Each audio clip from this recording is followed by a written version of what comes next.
گزشتہ کچھ روزوں سے سوشل میڈیا پہ ایک بات بڑی واضح ڈیبیٹ چل رہی ہے کہ ایک ڈرامہ انڈسٹری ہے پاکستانی، اس کے ایک ایکٹریس ہیں جو ایک براڈ کاسٹ کے اندر بات کرتے ہوئے کہتے ہیں کہ جو جتنے بھی ڈیجیٹل کانٹینٹ کریٹرز ہیں، جتنے بھی طوفان بدتمیزی برپا کیا ہے، سارے کے سارے جہنمی ہیں۔ اور یہ بات بالکل ٹھیک ہے، کیونکہ اللہ تعالیٰ اس نے کیونکہ بیسیکلی جو بات کی تھی وہ قرآن کی بات کی تھی، اس نے بیسیکلی آیت بیان کی تھی۔ وہ تو قرآن کی آیت کا مفہوم تھا کہ وہ فرماتا ہے کہ تم میں سے جو جماعت ہے، تم میں سے جو چاہتا ہے انسان جو مسلمانوں کے اندر فحاشی بیان کرے یا پھیلائے، وہ تم میں سے جہنم ہے، حتیٰ کہ وہ خود اس ٹرائب کا حصہ ہے۔ لیکن بات یہی ہے کہ اس کو خود بھی اندازہ نہیں تھا کہ قبولیت کے لمحے میں اس نے کتنی بڑی بات کر دی ہے۔ اس نے تو اللہ کا کوئی خاص کرم تھا کہ جو اس نے رحمت کا آلہ کھینچ گیا اور اس نے بڑی کوئی نیک بات کر دی، اور اس نے نیک وقت میں، نیک ادب میں، اور جب قبولیت کا وقت تھا تو اس نے اس کا ذکر خیر کیا اور بڑے دل و جنون سے کیا، اور وہ قبول ہو گیا، اور پھر اتنا مقبول ہوا کہ اللہ نے پھر چاہا کہ پھر اسی زمان سے ہمارا ذکر پھر کر، ذرا ہماری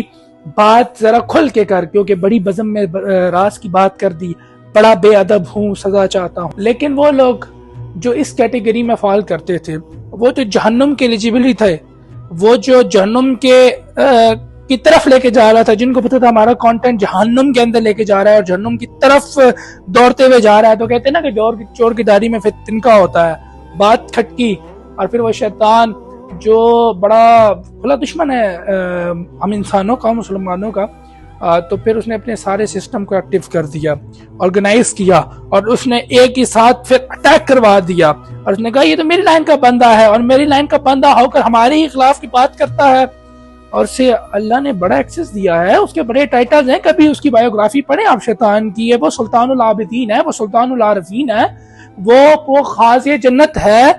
وہ کیا کہتے ہیں کنگ آف پیراڈائز بھی رہا ہے، وہ والی بھی ہے، وہ عابد بھی ہے، وہ قبازیل بھی ہے، وہ ابلیس بھی ہے، وہ عزازیل بھی ہے۔ اس نے اپنے سارے سسٹم کو ایکٹیویٹ کیا اور اس انسان کے خلاف ایک جنگ اور ایک محاذ کھڑا کر دیا،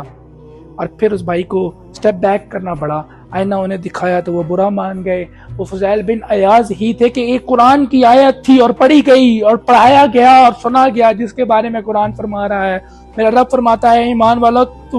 تمہارے لیے وہ گھڑی نہیں آ پہنچی کہ وہ اللہ کے راستے میں آ کے گھٹنے کے بل بیٹھ جائیں، وہ اللہ کی راستے میں آ جائیں، وہ اللہ کے لیے جنگ لڑیں، وہ اللہ کے لیے لڑیں، وہ اللہ کی ساتھ دیں، وہ اللہ کے کام کے اندر اپنا امپورٹنس ظاہر کریں، اللہ کے کاموں میں جو ہے وہ مدد کریں۔ یہ آیت سننی تھی، اور فضیل بن عیاض اپنے پیروں کے ساتھ گھٹنوں کے بل زمین بوس ہوئے، زمین میں بیٹھے، اور وہ کہنے لگے وہ گھڑی آ گئی ہے جس میں فضیل اللہ کے لیے، اللہ کے راہ میں آ جائے۔ اور پھر لوگوں نے اسی سے معافی منگوا لی، میں معذرت چاہتا ہوں، میرا یہ مطلب نہیں تھا۔ یہ وہ پرفتن دور ہے جس کے اندر سچ کی سزا یہ ہے، جس دور کے اندر گو اتارے جائیں تو وہ سچ بولیں تو وہ مارے جائیں۔